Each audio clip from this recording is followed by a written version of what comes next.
research on the Carr Fire unexplained tornado that developed near Reading and did all kinds of strange things with the transmission towers and wrapped steel around trees, that kind of thing. In this video, I'm going to document a story about a guy driving that civilian vehicle noted at the center left of the screen, and he survived the Carr Fire tornado and has some interesting things to say, made some interesting observations. So I'm going to play that news report and then go over some highlights with some close-ups of artifacts which appear to be guns and gun parts. I'm not sure. I'd appreciate your feedback if you can recognize any of these parts.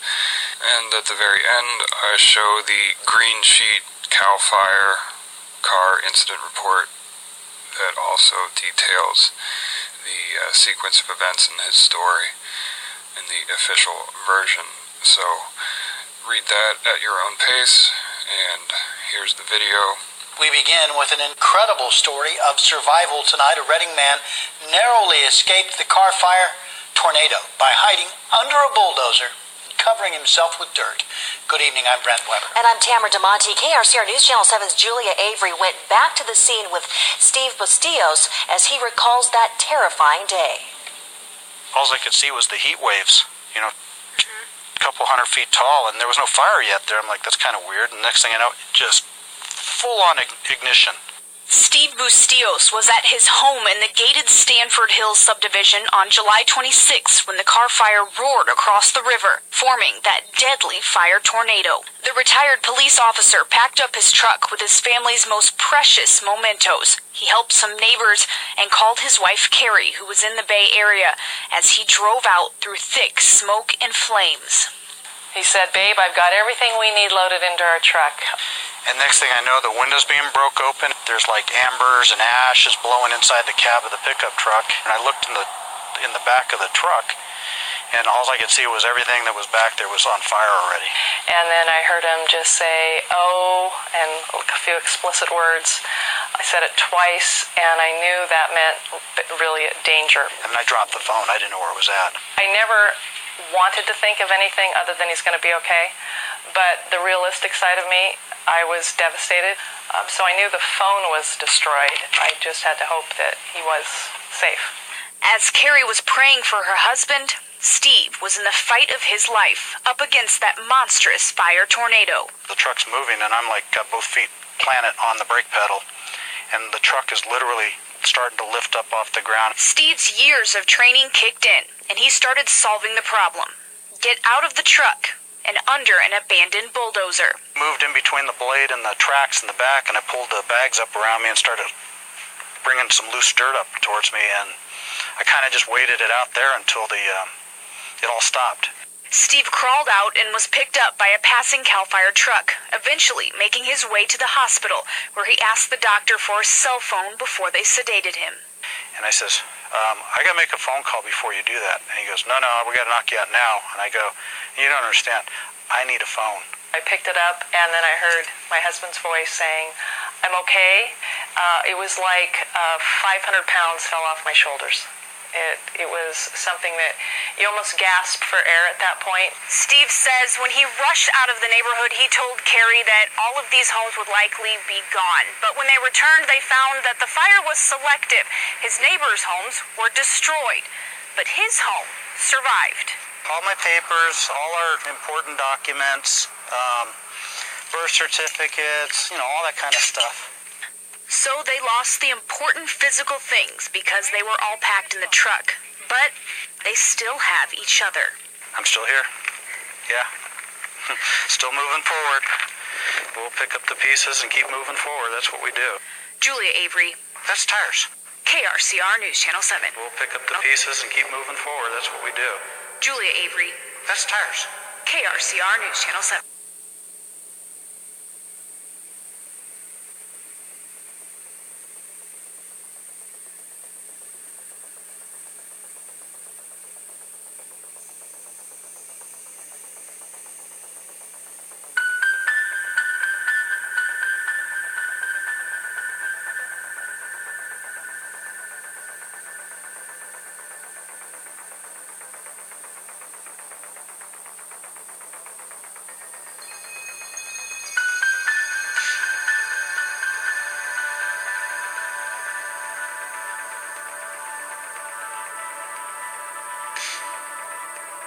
all my papers, all our important documents, birth certificates, all that kind of stuff. So they lost the important physical things because they were all packed in the truck.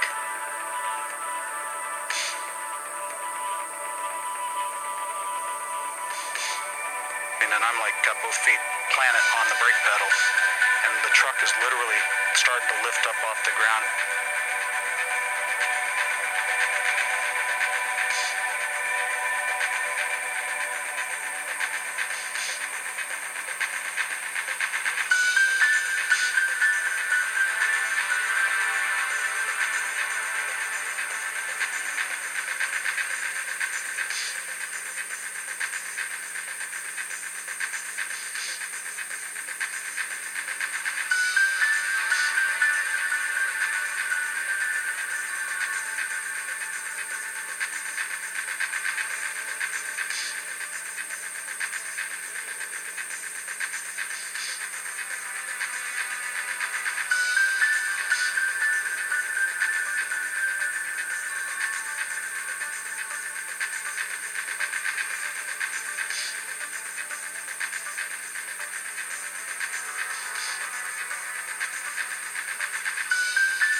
All I could see was the heat waves, a couple 100 feet tall, and there was no fire yet. And I'm like, that's kind of weird. And next thing I know, just full-on ignition.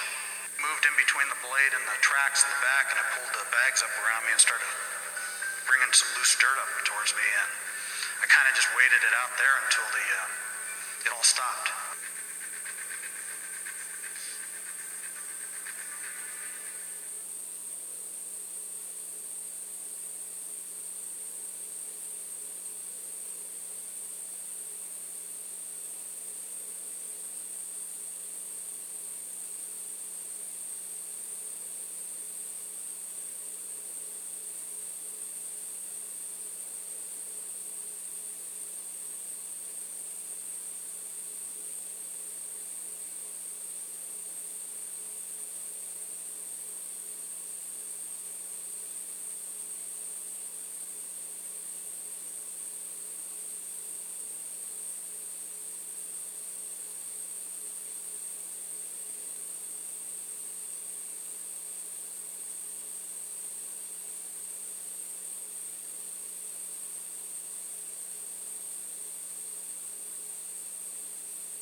You're gonna have to cut to the left.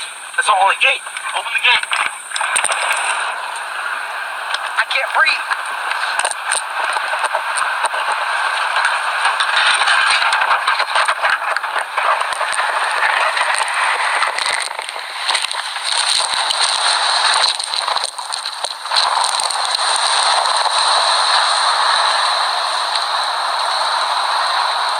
We're gonna fucking die, dude. We gotta get out of here.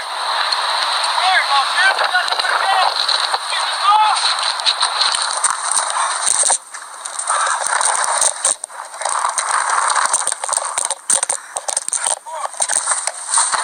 Let it blow by. Just let it blow by. I'm gonna breathe, dude. Be alright. We got this. You don't think we should just charge? I think it'll be easier on that side. Yeah, we're good. Go. It's gonna be hard to breathe, dude.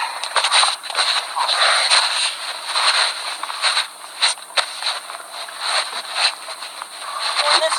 Yeah. I'm fucking trying to, but I had it on my lap. I'm sorry. We shouldn't be driving into this gorge. Oh my god. It's this meadow, dude. I can't breathe. Come on, Expedition, baby. You can do it, girl. We should have come this way. This is the only option, dude. We couldn't have gone back. There was no way of going back. It was gonna blow right through our house. You didn't tell me to evacuate, you fucking asshole. They just got us fucking almost killed, dude. Fucking good help 911 is. It's alright. It'll be alright in this meadow. Or maybe not. I can't see, dude. I can't see the road. They're on the power line right now. Let's trail that power line. My eyes are burning, man. My eyes are burning too, dude, but we still got oxygen, so we're not dead yet. We're on the road. We're on the road. Dude, bust through that fucking gate if we have to. I can't get out again, I guarantee it. My hands were burning going out there. I can't see. I can't see.